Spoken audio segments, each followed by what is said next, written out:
Welcome mga buddies sa aking YouTube channel kung saan ibinabahagi ko ang aking hilig sa mga crimes and mysteries. Isinasalaysay ko sa wikang Filipino ang mga crimes and mysteries na aking napanood. At kung mahilig ka rin sa mga content na ganito, ay huwag kalimutang mag-like, mag-share, at mag-subscribe para updated kayo sa mga panibago kong videos.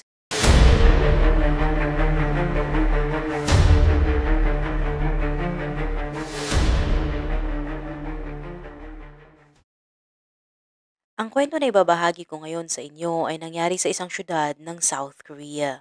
Ang syudad na ito ay napapaligiran ng mga bulubundukin at sa kanlurang distrito ng Daegu ay mayroong isang bundok na kanilang tinatawag na Waryong at ito ay may taas na 983 feet. Ang bundok na ito ay naging tanawin ng isang nakakagimbal na pangyayari na yumanig sa buong bansa ng South Korea.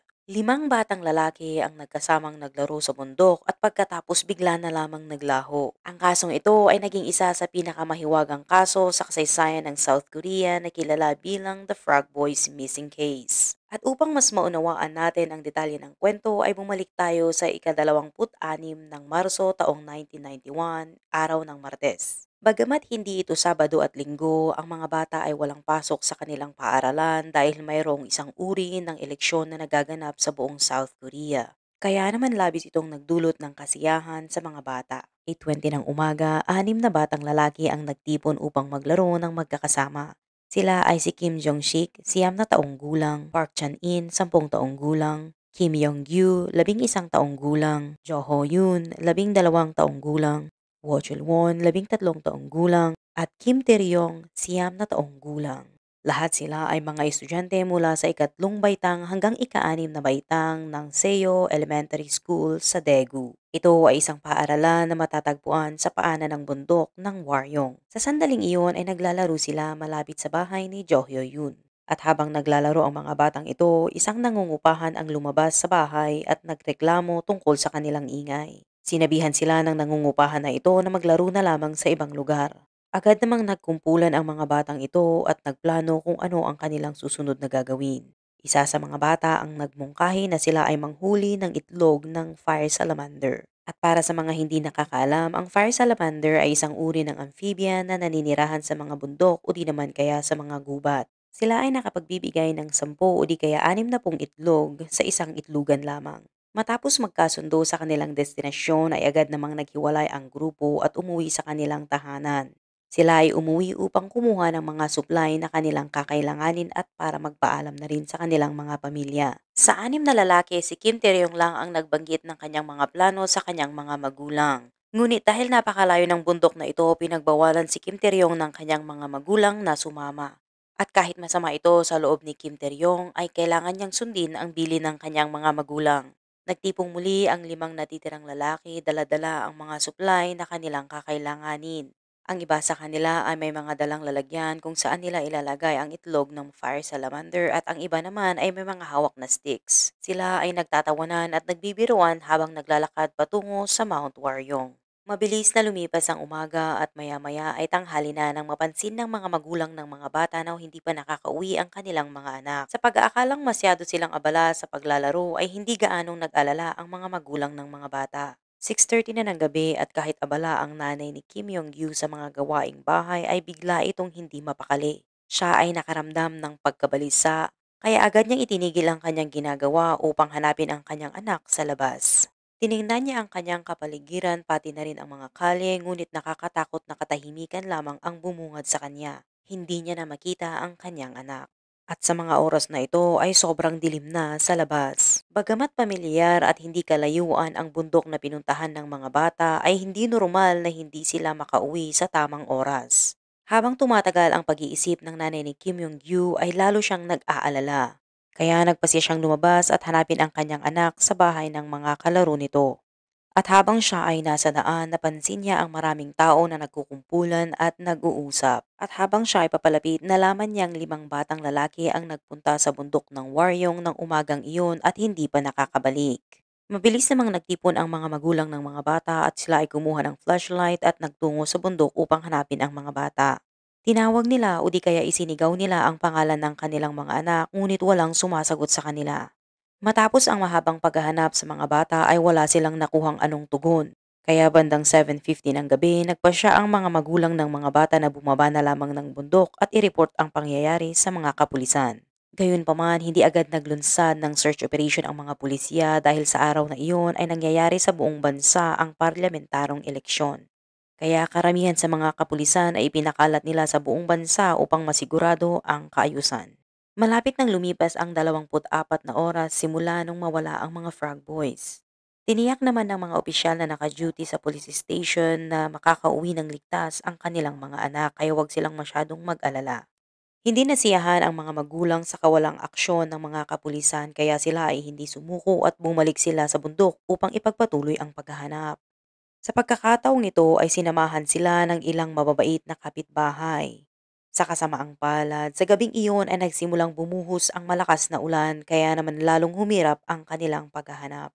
Suot-suot ang kanilang mga kapote at hawak ang kanilang flashlight. Sinilip nila isa-isa ang dalisdis ng bundok ng Waryong.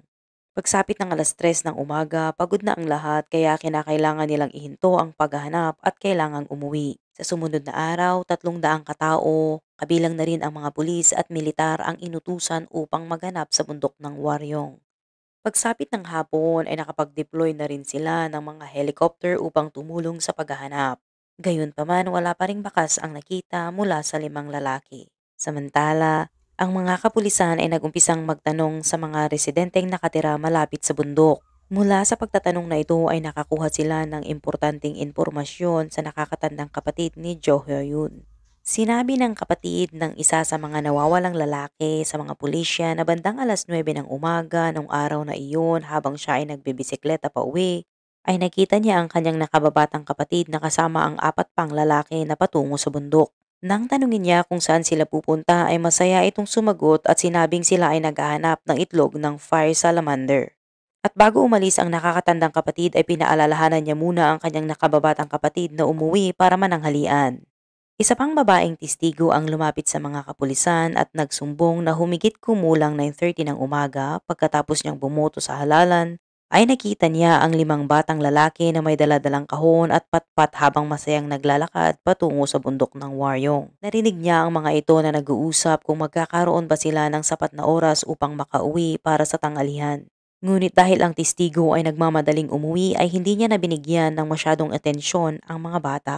Isang estudyanteng nagngangalang Hyun Sung-hoon ang nagbigay din ng kanyang salaysay sa mga kapulisan. Sinabi niya na siya at ang 5 nawawalang lalaki ay mga estudyante sa Songsu Elementary School sa Daegu. Gayunpaman, hindi nakita ng testigo ang mga batang lalaki. Ipinaliwanag ni Hyun na siya at ang iba pa nilang mga kaklase ay umakyat din sa bundok ng Waryong ng umagang iyon para maghanap ng itlog ng salamander. Bandang 11:30 ng umaga, nakarating si Hyun sa sementeryo ng bundok nang bigla siyang makarinig ng malakas na sigaw mula sa malayo. Makalipas lamang ng 10 segundo ay nakarinig muli siya ng isa pang sigaw. Sumatotal, 2 sigaw ang kanyang narinig. Ang tunog na kanyang narinig ay nakakakilabot at hindi ito gaya ng mga sigaw na naririnig mula sa mga batang naglalaro. Dahil sa sobrang pagkatakot ay hindi na inimbestigahan ni Hyun kung saan nagmumula ang sigaw na kanyang narinig. Ang mga magulang ng mga nawawalang lalaki ay naniniwala na ang hiyawan na narinig ng testigo ay nagmumula sa mga biktima. Gayunpaman, ipinagsawalang bahala ng mga kapulisan ang testimonya mula sa batang ito. Dahil na rin isa pang saksi ang nagsabi na nakita niya ang 5 batang lalaki malapit sa paanan ng bundok mga bandang tanghali ng araw na iyon. At dahil sa testimonyang ito, inakala ng mga pulis na ang hiyaw na narinig ng bata mula sa bundok ng Waryong ay maaaring gawa lamang ng mga hayop o di kaya ng mga ibon. Bukod pa rito, isa pang 42 taong gulang na tiganayon ang lumapit sa mga kapulisan at sinabing nakita niya ang 5 batang lalaki na naglalaro malapit sa isang lawa. Sinabi niya na nakita niya ang mga bata na naglalaro mga bandang 4:30 ng hapon sa kaparehas na araw na iyon. Gayunpaman, kailangan nating tandaan na ang mga testimonya o di kaya salaysay ng mga saksi ay batay lamang sa kanilang personal na memorya at maaaring ito ay hindi tama. At dahil hindi pare-pareho ang salaysay ng mga saksi ay sobra itong nakaapekto sa pag-iimbestiga ng mga kapulisan. Unang hinala ng mga kapulisan, ang mga batang lalaki ay maaaring nagkaroon ng hindi pagkakaunawaan sa loob ng kanilang bahay pagkatapos tumakbo at lumayas. At sa paglayas ng mga batang ito, maaaring sila ay naligaw at hindi na nila alam ang daan pabalik sa kanilang bahay. Gayunpaman, ang mga magulang ng mga bata ay mahigpit na tinanggihan ang teoryang ito. Iginiit nila na maayos ang kanilang mga pamilya at hindi nila pinapagalitan o di naman kaya sinasaktan ang kanilang mga anak. Kaya walang dahilan upang biglaan na lamang tumakas ang mga bata. Sa kanilang grupo, ang pinakamatanda ay si Woo Chol-won na may edad na 13 at ang pinakabata naman ay si Kim Jo-shik na may edad na siyam. At dahil sa kanilang murang edad ay napaka-imposible na lamang na biglang lumayas ang mga bata na ito ng magkakasama. Sa pagsisiyasat ng mga kapulisan, nagkaroon sila ng teorya na maaaring sangkot ang pamilya ng mga biktima sa isang krimen. Gayunpaman, pagkatapos ng masusing investigasyon ng mga kapulisan, lumalabas na ang pamilya ng mga biktimang lalaki ay tapat at iginagalang dahil pinapanatili nila ang mabuting relasyon sa kanilang mga kapitbahay. Wala silang anumang makitang sapat na dahilan upang mangyari ang isang malupit na pangyayari sa mga inosenteng bata. Kasunod nito, pumasok din sa isipan ng mga kapulisan ang posibilidad ng kidnapping. 3 araw pagkatapos ng insidente, noong ika-29 ng Marso, ang ama ni Kim Jong-shik at ang kanyang tiyuhin ay nakatanggap ng mga tawag sa kanilang telepono mula sa isang hindi kilalang lalaki. Mula sa boses ng tumawag sa kanya, mukha itong nasa 30 taong gulang. Sinabi nitong kinidnap niya ang 5 batang lalaki at humihingi ng ransom na nagkakahalaga ng 4 million won. Mabilis namang inipon ng tatay ni Kim Jong-shik ang pera at nagmadaling pumunta sa ibinigay na tagpuan ng nagpakilalang kidnapper. Naghintay siya ng ilang oras sa bundok ng waryong ngunit walang taong nagpakita o sumipot sa kanya. Pagkatapos ay hindi na muling tumawag ang nagpakilalang kidnapper. Pagkatapos naman ng insidenteng iyon, ang batang lalaki na nangungupahan malapit sa bahay ni Jo Ho Yoon ay puno ng panghihinayang. Sinisisi niya ang kanyang sarili at iniisip na kung hindi niya sinabi sa mga nawawalang bata na umalis sa araw na iyon ay maaaring hindi sila nawala. Nahaharap naman ang pulisya ng matinding batikos mula sa publiko dahil sa hindi nila agarang pag-aksyon. Kaya nawala ang mataas na posibilidad na mahanap ang mga bata. Sa simula, ang balita ng insidente ay kumalat lamang sa loob ng nayon at sa mga kalapit na lugar.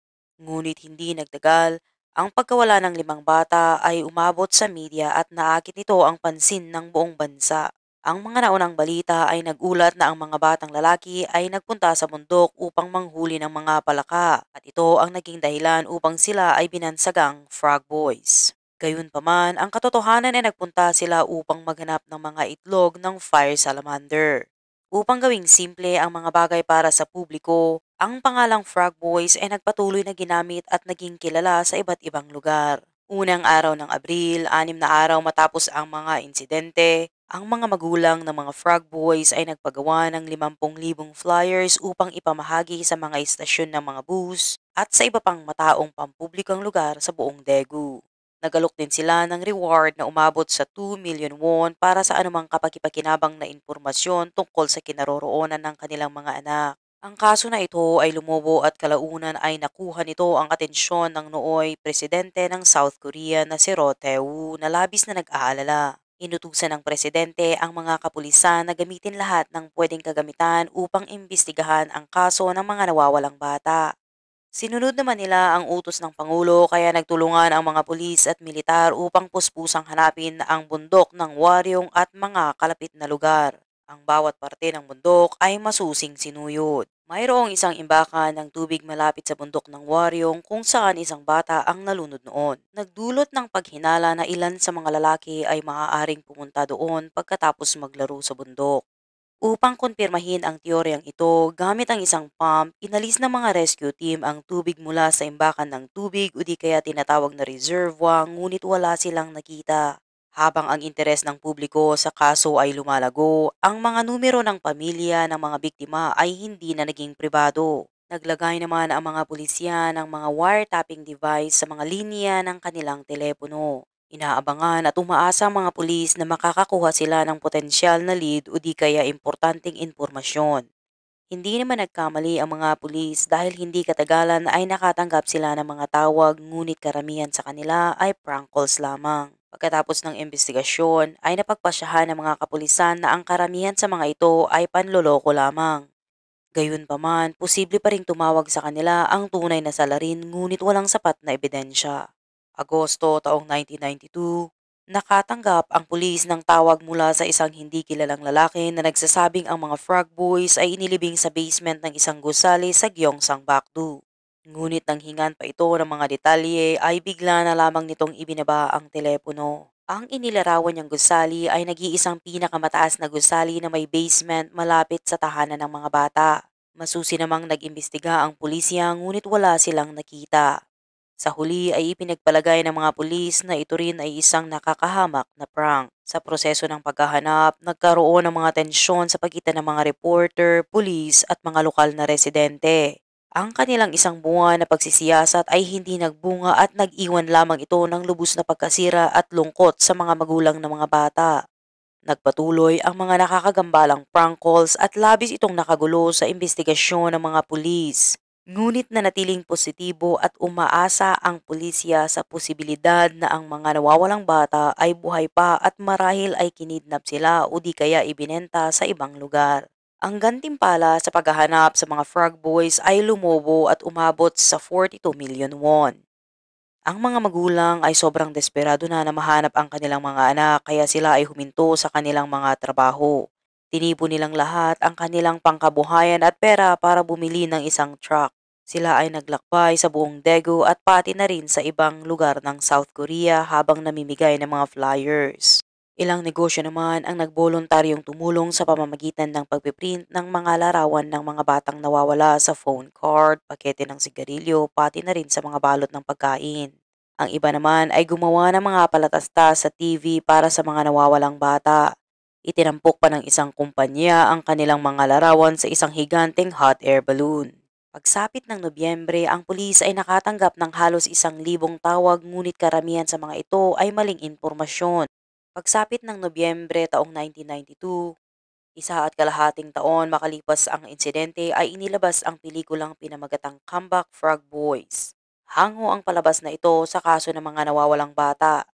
Ang kasong ito ay muling ginulat ang buong South Korea at naging mainit na usapin sa buong bansa.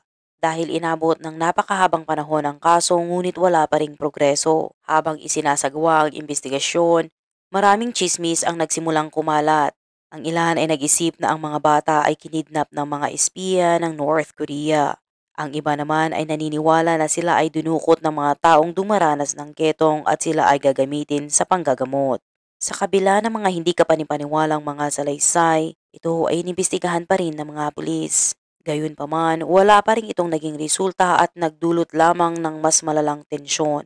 Habang isinasagawa ang investigasyon, mas maraming hindi kapanipaniwalang kwento o di kaya chismis ang lumabas. Kasama na dito ang kwento na ang mga batang lalaki ay hindi tao at tinukot ng mga alien. Sa paglipas ng pinalawig na paghahanap, humigit kumulang 320,000 na katao mula sa iba't ibang antas ng pamumuhay kabilang na ang militar ang sumali sa paghahanap. Dahil sa pagsisikap ng mga investigador noong 1995, 4 na taon makalipas ang pagkawala ng mga batang lalaki, ginamit ng pulisya ang isang computer technology upang lumikha ng tinatawag nilang progress portrait ng mga Frog Boys at inimprinta nila ang mga larawan sa mga flyers. Mahigit 2 milyong flyers ang naipamahagi ngunit ang pagsisikap nila ay nagbunga lamang ng mga maling ulat. Ang mga pulis ay sobrang desperado na rin kaya sila ay lumapit sa shaman para humingi ng tulong sa paghahanap sa mga nawawalang bata. Sa paglipas ng panahon, ang kaso ay unti-unting nawala sa memorya ng publiko at ang mga magulang naman ng mga bata ay napilitang bumalik sa pagtatrabaho dahil na rin sa pangangailangan nila sa kanilang araw-araw na pamumuhay. Noong Enero 1996, si Professor Kim Ka-won, isang criminal psychology expert mula sa Korea Advanced Institute of Science and Technology ay nagbigay ng isang nakakagulat na salaysay. Di umano ang mga Frog Boys ay pinatay ng ama ni Kim Jong-sik na si Kim Chol-gyu at ang kanilang mga bangkay ay inilibing sa kanilang tahanan. Labis niya naman itong ikinagalit at mariing itinanggi ni Kim Chol-gyu ang akusasyon laban sa kanya. Iginiit niya na hinding-hindi niya magagawa ang ganitong karumal-dumal na krimen laban sa sariling niyang anak. Ang KAIST, isang prestihiyosong pambansang research university at ang nangunguna sa 5 university sa South Korea, ang nagbigay ng kredibilidad sa mga pahayag ni Professor Kim. At dahil sa magandang reputasyon ng universidad, pinaniwalaan ng mga pulisya ang propesor. At kahit nagdadalamhati at galit na galit, ay nag-atubiling pumayag si Kim Chol-gyu na payagan ng mga pulis na hukayin ang kanyang tahanan. Upang patunayan na siya ay inosente noong Enero 1996, kasunod ng mga utos ni Professor Kim, ay sinimula ng mga pulis ang paghuhukay at pag-iba sa mga bahagi ng bahay ni Kim Chol-gyu.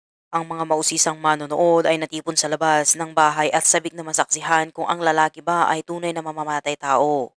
Sinaliksik ng mga pulis ang bawat sulok ng bahay mula sa banyo at mga imbakan hanggang sa bakuran. Ang mga reporter din ay nandoroon upang idokumento ang mga pangyayari. Pagkatapos ng 1 oras at 40 minuto, ang bahay ay naiwang wasak ngunit wala silang nakita. Ang karamihan ay tahimik habang nakatitig sa gutay-gutay na bahay. At dahil hindi niya na makontrol ang kanyang emosyon, napasigaw si Kim Chol-gyu sa sobrang pagdadalamhati. Sinabi niya na ang pagkawala ng kanyang anak ay labis na nagdulot ng hindi maipaliwanag na sakit at mula noon ay pinipilit niya na lamang mabuhay. Tapos ngayon ay inaakusahan pa siya na inilibing niya ang katawan ng kanyang sariling anak sa kanyang tahanan. Sobrang hindi ito kapanipaniwala.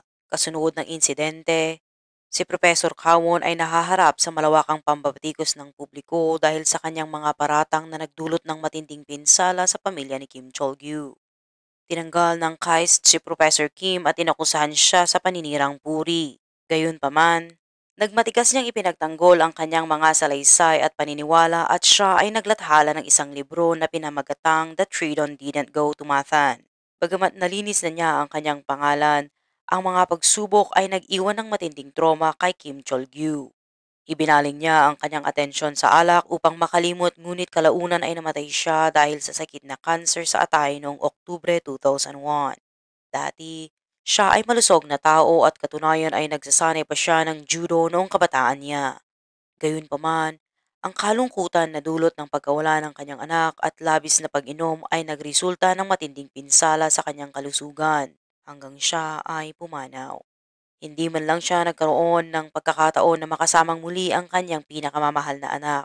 Noong Setyembre 2002, 11 at kalahating taon matapos magsimula ang kasong ito ay nagkaroon na rin ng progreso. Noong ika-26 ng Setyembre, ang pulisya ng Daegu ay nakatanggap ng report mula sa isang 60 anyos na lalaki. Ipinaliwanag niya na habang siya ay naglalakad paakyat sa bundok ng waryong para mamulot ng mga chestnut, ay gamit-gamit niya ang isang hiking stick para itabi ang mga maliliit na bato at dahon. At habang nasa kalagitnaan siya ng daan paakyat ng bundok ay nakita niya ang tila damit na nakabaon sa lupa. Siya ay naging interesado kaya naghukay pa siya at gulat na gulat niyang matuklasan ang isang bungo ng tao. Sa katunayan, isang araw bago ang tawag na ito, nakatanggap ang pulisya ng katulad na report mula sa isa pang tumatawag na nagsasabing nakakita sila ng mga labi sa bundok ng Waryong.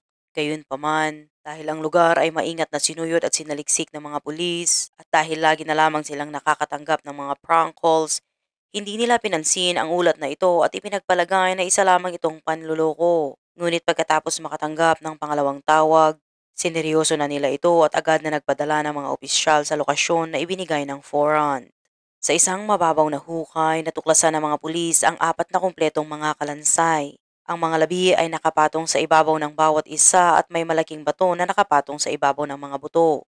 Humigit kumulang 492 feet ang layo mula sa mga kalansay, natagpuan naman nila ang ika-5 kumpletong labi. Ang mga katangian ng mga bangkay na ito ay tumutugma sa mga katangian ng 5 nawawalang lalaki. Malalaki at maliliit na butas ang natagpuan sa mga bungo ng 3 labi. Ang mga damit na nakita sa lupa ay hindi normal na suot ng mga labi. Sa halip, ang mga damit ay nakahiwalay sa mga buto at nakatali.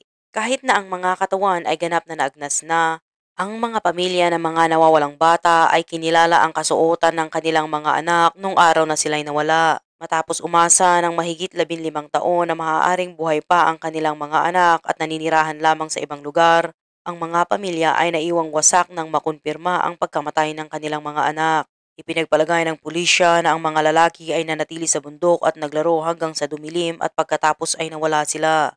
Para hindi maligaw ang isa't isa, inalis nila ang kanilang mga jacket at itinali ang mga ito upang makabuo ng isang mahabang lubid habang hawak ang kamay ng isa't isa. At habang lumulubog ang gabi at ang temperatura ay bumababa, ang mga lalaki ay nag-umpisang magsiksikan para mapanatili ang init ng kanilang katawan. Gayunpaman, ang teoryang ito ay mariing itinanggi ng mga pamilya ng mga biktima. Ipinaliwanag nila na ang mga tahanan ng kanilang mga anak ay matatagpuan mismo sa pakanan ng bundok ng Waryong at hindi ito ang kanilang unang pagkakataon na maglaro sa bundok.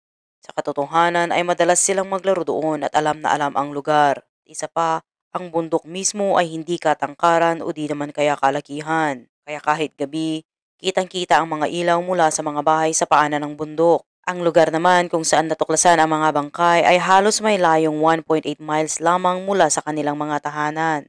At ito ay may lalim na 1,640 feet mula sa pinakamalapit na nayon, kaya sobrang napaka-imposible sa kanila na mawala o di kaya maligaw. Malapit sa lugar kung saan natagpuan ang mga kalansay, natagpuan ng mga pulis ang higit sa 10 iba't ibang uri ng mga basyo ng mga bala. Ang bundok ng Waryong ay malapit sa isang firing range na ginagamit ng 50th Infantry Brigade ng ikalawang dibisyon. Dahil dito, malakas ang hinala na baka aksidenteng namatay ang mga batang lalaki mula sa mga ligaw na bala. Gayunpaman, ang teoryang ito ay mabilis na ibinasura dahil napaka-imposible para sa 5 individual na tamaan ng ligaw na bala ng sabay-sabay.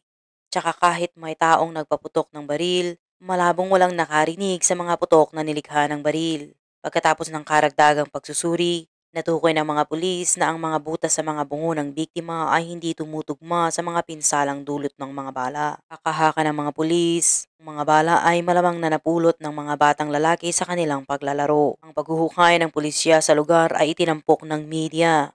Nagdulot ito ng matinding pambabatikos mula sa publiko. Inakusahan ng publiko ang pulisya dahil sa kanilang walang ingat na pagkilos kaya hindi napangalagahan ang pinangyarihan ng krimen. Ang kanilang paggamit ng mga piko sa paghuhukay at ang kaswal na pamamaraan ng paglagay nila sa mga labi sa mga bag ay sobra ding kinondina. Sa pinangyarihan ng krimen, isang kumpletong labi lamang ang sinuri ng pulisya at agad na nagpasyang ang sanhi ng kamatayan ay dahil sa pagkaligaw na nagresulta ng hypothermia. Gayunpaman, ang forensic team mula sa Kyungpook National University ay nagsagawa ng mas masusing autopsy. Ang mga resulta ay nagsiwalat na walang pinsala sa mga buto ni na Park Chan-in at Jo Ho-yoon, kaya imposibleng matukoy ang sanhi ng kanilang kamatayan. Ang natitirang tatlong lalaki na si Wo Chul-woon, Kim Jong-sik at Kim Yong-gyu ay nagpakita ng maraming pinsala sa kanilang mga bungo. Kabilang ang mga bali at mga butas mula sa matulis na bagay. Si Kim Jong-sik ay nabali rin ang kaliwang braso. Sa 5 biktima, si Wo Chul-woon, ang pinakamatanda, ang may pinakamaraming sugat sa katawan na umaabot ng 25 sugat. Hindi matukoy ang eksaktong oras ng kanilang kamatayan, pero malakas ang posibilidad na sa araw din na sila ay nawala. Dahil dito, hinuha ng mga pulis na ang mga bata ay pinatay. Pagkatapos ng malawakang investigasyon at pagsubok ng mga bagay-bagay, natukoy ng mga investigador ang isang kagamitan na maaaring sanhi ng mga pinsalang nakita sa bungo ng mga biktima. Ito ay isang welding tool na matulis ang dulo at flat sa kabilang dulo.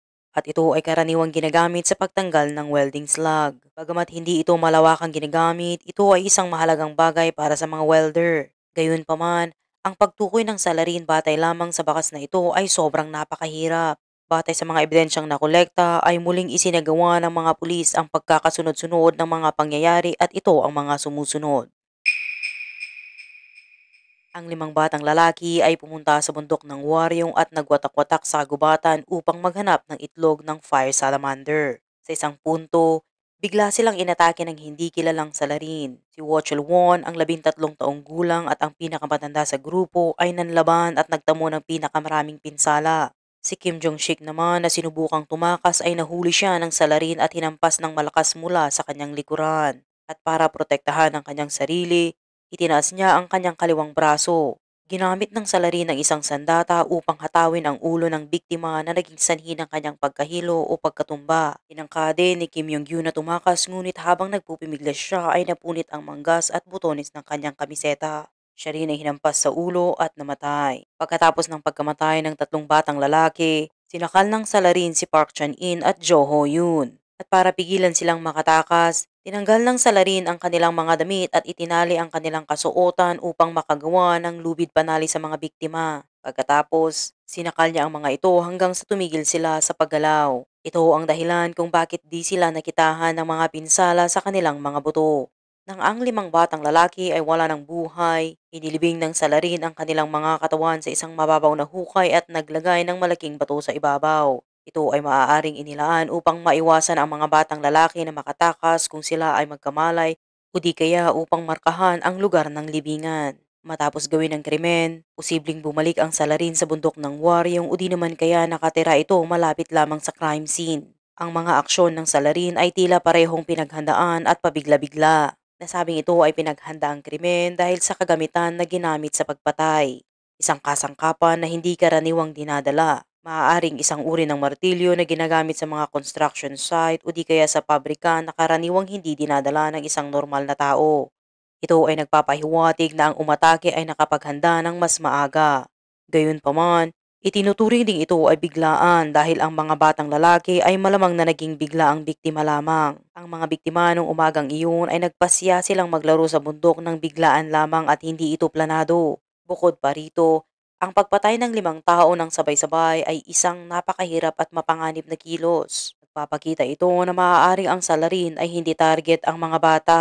Ang pagsusuri ng mga eksperto sa kaso ay mabilis na nakuha ng media at ito ay nag-udyok ng malawakang debate sa pagitan ng publiko. Maraming tanong ang nag-umpisang lumitaw, tulad na lamang ng bakit ang mga buhok at ngipin ng biktima na mabagal mabulok ay nawawala sa pinangyarihan ng krimen. Umantong ito sa haka-haka na ang lugar kung saan natagpuan ang mga labi ay maaaring hindi ito ang orihinal na pinangyarihan ng krimen. Bukod pa rito, ang pagkakabuhol-buhol ng mga damit na ginamit sa crime scene ay hindi karaniwang ginagamit o ginagawa sa pang-araw-araw na pamumuhay. Tinanong din ng mga tao kung bakit sa kabila ng masusing paghahanap sa napakahabang panahon ay nabigo ang pulisya na madiskubre ang mga bangkay sa lugar. Ang mga pulis ay hindi nakapagbigay ng formal na paliwanag sa pagkakamaling ito. Ang ilan ay nagmungkahi na ang mga katawan ay nabaon ng malalim. Ngunit unti-unting lumitaw pagkatapos ng 15 taon na pagguho ng ulan at pagguho ng lupa. Ang iba ay may teoryang ang mga labi ay maaaring inilipat sa bundok pagkatapos makumpleto ang paghahanap ng mga pulisya at militar at pinagsamantalahan ang pagkakataon upang isagawa ang paglilipat. Bundok ng Waryo noon ay isang liblib na lugar kaya ang ilan ay nag-iisip na ang mga batang lalaki ay maaaring nakaengkwentro ng isang tao na may sakit sa pag-iisip o di kaya nakasalubong ng isang serial killer. Ang iba naman ay nagbungkahi na ang oras ng pinangyarihan ng krimen ay kasabay ng lokal na halalan sa konseho. Kaya maaaring ang mga bata ay nasali sa barilang nagaganap mula sa mga taong gustong manggulo sa halalang isinasagawa. Malapit sa lugar kung saan natagpuan ang mga kalansay, natuklasan ng pulisya ang isang artipisyal na kuweba na may makitid na nakatagong pasukan. Sapat lang ang laki nito para makapasok ang isang tao. Sa loob ay may mga palatandahang tinirhan ito at mayroong ding iba't ibang mga bagay. Batay sa mga balkot, ang mga ito ay may petsang 2000, halos isang dekada pagkatapos ng insidente. Ito ay nagmumungkahi na may taong nagsimulang manirahan sa kuweba pagkatapos lamang maganap ang pagpatay noong Marso 2006. 5 taon pagkatapos ng krimen, ang statute of limitation para sa mga kasong kriminal sa South Korea ay nag-expire na. Ibig sabihin nito ay kahit na lumantad ang salarin ay hindi na sila pwedeng maging responsable o kasuhan para sa krimen. Parehong taon, isang bagong chismis ang nagsimulang kumalat. Di umano, ang salarin na isang pamilyang nakatira malapit sa bundok ng Waryong at may anak umano ang pamilya na may intelektual na kapansanan at sila ay nagmamayari ng isang asong ginagamit sa pangangaso. Kadalasan, nakakadena ang aso pero sa araw ng insidente, pinakawalan daw ito ng pamilya para linisin at ayusin ang kulungan nito. Ang anak na inatasang magbantay ng aso ay nabigong bantayan ang aso kaya ito gumala ng libre sa bundok. Inatake umano ng aso ang 5 batang lalaki na naglalaro sa bundok. Sa takot na malantad, pinatay umano ng pamilya ang mga lalaki para pagtakpan ang insidente. Pagkatapos, sila ay lumayo at itinago ang sikreto sa loob ng napakaraming taon. Ayon sa chismis, sila ay binabagabag ng kanilang pagkakasala at kalaunan na ipinagtapat nila sa isang tao ang tungkol sa nangyari noon. Mabilis na kumalat ang kwentong ito sa publiko ng South Korea kung saan marami ang naniniwalang totoo ito. Gayunpaman, ito ay nanatiling hindi kumpirmadong chismis at walang konkretong ebidensya na ibinigay ang nagpapatupad ng batas. Noong 2011, isa pang pelikulang hango sa kaso ng Frog Boys na pinamagatang The Children ang muling inilabas at nakuhang muli ang atensyon ng publiko sa hindi nalutas na misteryo. Pagsapit ng 2015, opisyal na isinara ng pulisya ang investigasyon. Habang lumilipas ang panahon, unti-unting humupa ang debate sa publiko tungkol sa kaso. Gayunpaman, noong 2021, Isang komento sa social media ang hindi inaasahang bumuhay ng interes sa kaso. Ang nagkomento ay nag-isip na ang salarin ay maaaring isang guro sa paaralan ng mga lalaki o boys school. Ang pangangatwiran niya ay dalawa. Una ay malamang na pamilyar ang guro sa heograpiya ng lugar. Pangalawa, sa konteksto ng lipunan, noong panahong iyon, karaniwan sa mga guro ay gumagamit ng korporal na parusa para disiplinahin ang mga estudyante. Sila ay may otoridad na kontrolin ang mga lalaki. Sunod ng opinyong ito, siniyasat ng ilang mamamahayag ang teorya at sa huli ay napagpasyahan na ito ay ganap na walang batayan. Makalipas ang isang taon, isa pang post sa social media ang nagpakita ng bagong teorya. Iminungkahin niya na ang mga sandata sa pagpatay ay isang caliper at ang salarin ay maaaring isang estudyante ng high school mula sa malapit na paaralan. Ang mga caliper na kadalasang gawa sa metal ay maaaring magdulot ng makabuluhang pinsala. Sa pag-iimbestiga ng mga pulis, tuklasan nila na sa ilang paaralan malapit sa bundok ng Waryong ay talagang may mga kaso kung saan ang mga mag-aaral ay gumagamit ng caliper sa mga labanan. Bukod pa rito, hindi na bagong may mga ilang estudyante ang nagtitipon sa bundok para manigarilyo at uminom. Batay sa post na ito, naisip nila na ang mga batang lalaki ay maaaring inatake ng isang grupo ng mga delinkwenteng estudyante. Gayunpaman, ang teorya ring ito ay nagdulot ng kontrobersiya. Ang mga kritiko ay iginiit na ang pinsala sa mga bungo ng biktima ay katulad ng pinsalang dulot ng mga caliper. Ngunit upang makagawa ng naturang sugat ay kailangan ng caliper na may habang hindi bababa sa 12 pulgada. At kung ganyan kalaki at kabigat ang isang caliper ay mahirap itong dalhin ng pasikreto nang walang nakakapansin. Sa makatuwid, ang posibilidad na totoo ang teoryang ito ay tinuturing na napakababa. Ang pagkawala ng mga Frog Boys ay nananatiling malagim na alaala para sa mga tao ng South Korea. Ang kaso ay nagpapakita ng hindi sapat na kaligtasan ng publiko at nagsisilbing pampagising para sa pagpapabuti ng mga mekanismo ng proteksyon ng mga bata. Maraming mga magulang ang nabubuhay sa takot at nag-aalala na ang kanilang mga sariling anak ay maaaring humarap sa mga katulad na panganib. Ang misteryo ng Frog Boys ay nananatiling hindi nalutas. Yun, ang mga tao ay naniniwala na sa pagsulong ng agham at teknolohiya, ang katotohanan tungkol sa kaso ng Frog Boys ay maaaring isang araw ay mahayag. Ano sa tingin niyo ang totoong nangyari sa mga Frog Boys? At sino kaya ang may gawa nito? Is kung malaman ang inyong opinyon sa comment section. So yun lang muna ang ating kwento mga buddies sa araw na ito. At kung nagustuhan mo ang kwento para sa araw na ito ay maaaring kayo ay mag-iwan ng inyong comment sa comment section.